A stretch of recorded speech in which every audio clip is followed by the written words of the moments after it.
Hey, good morning. This is Stacy Rogers, and of course, I am at a stop in my car, and so I thought I'd jump on here for a minute because I wanted to explain something that I saw occur over the weekend, and kind of help people understand what actually occurred.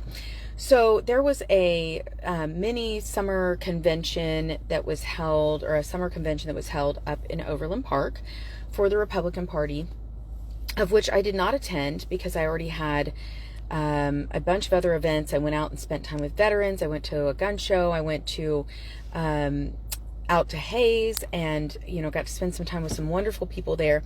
And I just felt like my time was better spent talking with the people of this state than going to yet another meeting or party or dinner with the Republican Party. A lot of those people I get to see on a fairly regular basis anyhow. And so I just really felt like that was a better use of my time. So at this, they did what is called a straw poll, and it was the young Republicans that did it. And the straw poll was a fundraiser. So they would make a donation. And so, for example, if they made a donation for $1, they got 1 vote. If they made a donation for $20, they got 20 votes. And so they did this straw poll that was a fundraiser for, I'm assuming, the young Republicans. And at the end of it, apparently it had 12 different people on it. I didn't see it. I only saw the top 3, and it listed the top 3 on there, of which my name was not on there. And then the candidate's name that was at the top texted it out to every Republican voter in the state, I'm assuming, because I received it, several other people received it, and it said that person was in the lead. But this was a very deceiving thing. So when you look at a straw poll that's a fundraiser, where if you as a single person can buy 100 votes. If you donated $100, you got 100 votes, and you put them all in for that one person, that's clearly not indicative of the general public or what is actually occurring in the voting process. And so to the uninformed voter who didn't know how that occurred, that could seem very telling. That could seem like, wow, this person's really in the lead, when in fact just a very small number of people voted and made that, because it was a fundraiser. It's supposed to be a fun little thing. So unfortunately, one of the things that I think is occurring in today's politics, and we need to be very careful of, is stretching the truth and keeping things from the uninformed voter, sending out things that are a little bit on the deceptive or confusing side. And so again, I'm running to speak for the people of this state, not to go out and say, oh, well, because this fundraiser straw poll where people could manipulate how many votes they got says that I'm number one, that is not really fair or truthful. And so again, we've got a year until the primary, and there's a lot that can happen.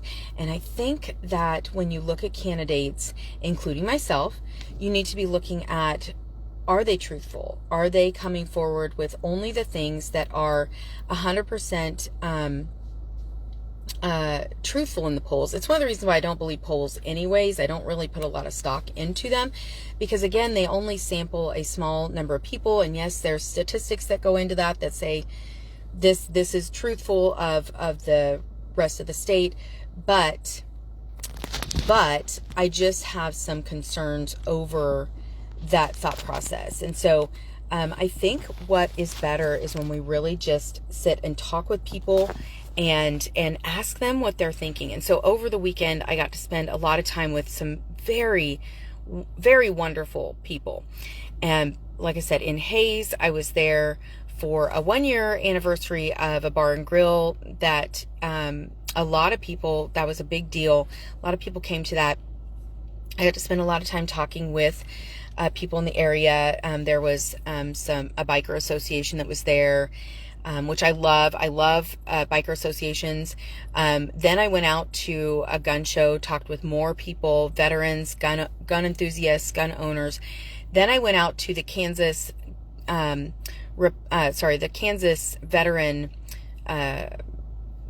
they call it the picnic. They used to call it the picnic. It's called something else now. Retreat. I'm not sure what they call it, but gathering.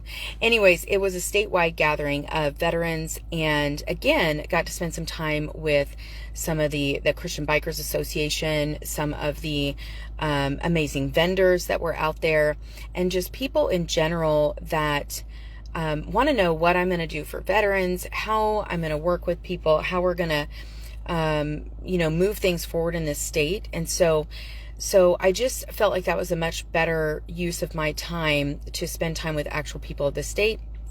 And so because of that, this kind of misleading poll came out. Now I'm waiting for the whole thing to be released to me. I'm not sure if I can get it or not. I feel like they should get it. Even though it was meant as a fundraiser, I want to see what they did with that, because some of the people on that poll have not even announced they're running to be governor. So it's very interesting how they did that. And again, it was meant to be a fundraiser.